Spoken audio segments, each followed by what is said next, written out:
Hello friend, நம்ம இப்போது வெந்தயக்கூழ் பண்ணுறோம். வாங்க பார்க்கலாம் எப்படின்ட்டு. நான் முதல் நாள் நைட்டே கொஞ்சம் வெந்தயமும் அரிசியும் ஊற போட்டு நல்லா அரைச்சி நல்லா கலக்கி காலையில் நல்லா அரைச்சி வச்சிடணும். அரைச்சிட்டு அப்புறமா நல்லா அரைச்சதை கட்டி இல்லாமல் நல்லா தண்ணி ஊற்றி நல்லா கரைச்சிடணும்.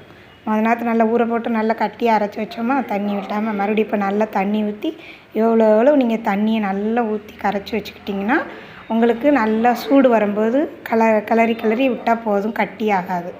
நல்லா கட்டியாக ஆகிட்டு வரும்போது கொஞ்சோண்டு மஞ்சள் பொடியை போட்டுக்கிடணும். எதுக்குன்னா அது நம்ம உடம்புக்கு நல்லதுங்கிறதுனால சின்னது மஞ்சள் பொடி, கொஞ்சோண்டு உப்பும் போட்டு நல்லா கிளறிக்கிட்டே வரணும்.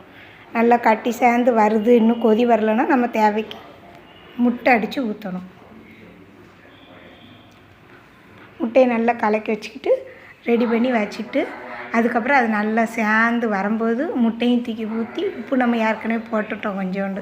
அதுக்கப்புறம் நல்லா கலக்கி விட்டுக்கிட்டே இருக்கணும், கைவிடாமல் நல்லா கிளறிக்கிட்டே இருக்கும்போது கட்டி சேர்ந்து வரும்போது அந்த அன்றைக்கி நம்ம மண்டவெல்லம் காய்ச்சி வச்சுருக்கோம்ல, அதையும் நம்ம இனிப்புக்கு தக்கன நல்லா ஊற்றி கிளறிட்டே இருக்கணும். கிளறிட்டே இருக்கும்போது கொஞ்சம் அப்படியே கட்டி சேர்ந்து வந்துக்கிட்டு இருக்கும். அப்புறமா அந்த முட்டையை தூக்கி ஊற்றிட்டோம்ல, கலக்கி வச்சதையும் அப்படியே கிண்டும்போது நான் ஆல்ரெடி நெய் ஊற்றுனேன். இதில் வரக்கானோம் என்னன்னு தெரியலை.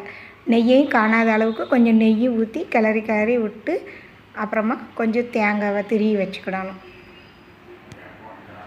தேங்காய் திருவி வச்சு கிண்டிடணும். நின்றுட்டு நல்லா வெந்துருச்சு பாருங்கள். மாவு நல்லா வெந்ததுக்கப்புறம் தேங்காய் பூவை போட்டு நல்லா கிளறி விட்டு ஆஃப் பண்ணிட வேண்டியதான்.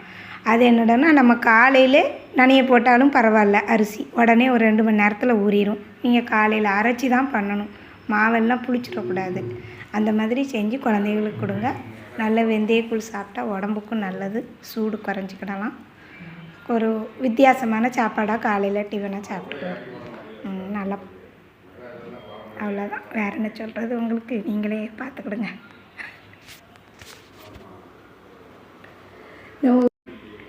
நீங்களும் இதே மாதிரி பண்ணி பார்த்துட்டு கமெண்ட் பண்ணுங்கள், சப்ஸ்கிரைப் பண்ணுங்கள்.